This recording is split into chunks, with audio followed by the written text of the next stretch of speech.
next question on probability. The question says the letter of the word independent are written on the individual cards and cards are put into box.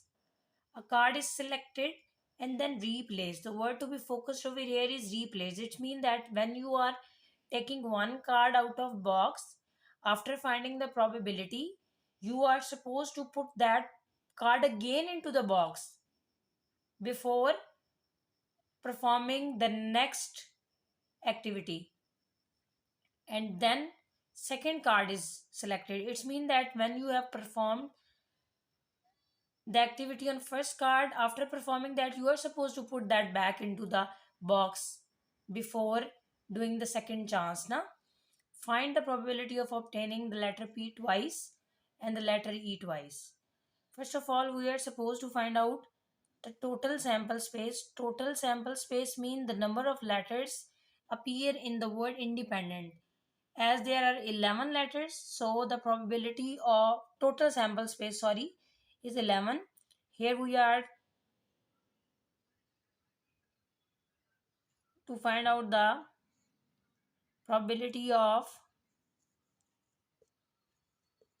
letter P twice. Twice means two times. The probability of letter P. Look at here. How many times the letter P is appearing? It's appearing only one time. So the probability of letter P will be 1 by 11. And for the second card, same probability will be used.